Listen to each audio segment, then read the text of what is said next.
आज हम लोग रेखागणित का पार्ट 2 देखेंगे कुछ कोण के बारे में।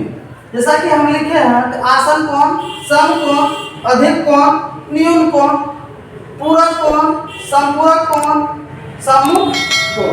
तो इस कोणों को बारी बारी से समझेंगे। जैसा हम बोले आसन कोण। आसन कोण में क्या होगा, एक सरल रेखा पर एक बिंदु O है, O से एक रेखा खींचे OC।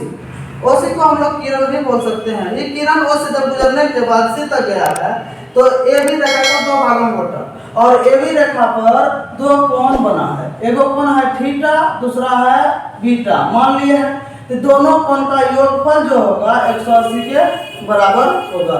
इसलिए याद रखना है आसन कोण का योगफल 180 डिग्री होता है। उसके बाद लिखे हैं समकोण। उसके बाद लिखे हैं समकोण। समकोण में याद रखना है कि जिस कोण का योगफल 90, मतलब क्या, अकेले समकोण हमेशा कितना रहेगा, 90 डिग्री रहेगा। और उसके बाद लिखे हैं अधिक कोण। अधिक कोण का वैल्यू जो होगा 90 से बड़ा होगा, 180 से छोटा होगा, उसे कहा जाएगा अधिक कोण। उसके बाद है न्यून कोण, जो कि 90 से छोटा, 0 से बड़ा, तो न्यून कोण कहलाएगा। उसके बाद है पूरक कोण। जिस दो कोण का योगफल 90 डिग्री हो उसे एक दूसरे का पूरक कोण कहा जाएगा। जैसे हम लिखे हैं थीटा का पूरक 90 माइनस थीटा। अगर कहेगा 50 का पूरक तो 90 माइनस 50 घट के आएगा 40।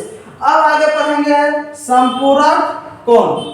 जिस दो कोण का योगफल 180 डिग्री होगा उसे एक दूसरे का संपूरक कोण कहा जाएगा। जैसे यहाँ पे लिखे हैं थीटा का संपूरक 180 माइनस थीटा।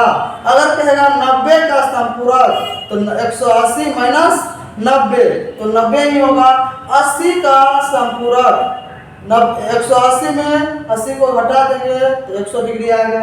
उसके बाद आया है सम्मुख कोण। जब दो सरल रेखा एक दूसरे को काटेगी तो कटान बिंदु के आमने सामने, जब कटान बिंदु जैसे यहाँ पर O है, O के आमने सामने इस पार और इस पार, तो दोनों एक दूसरे का कहलाएगा सम्मुख कोण।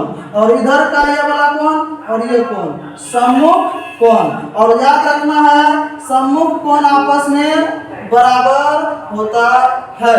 वीडियो को लाइक करें, शेयर करें।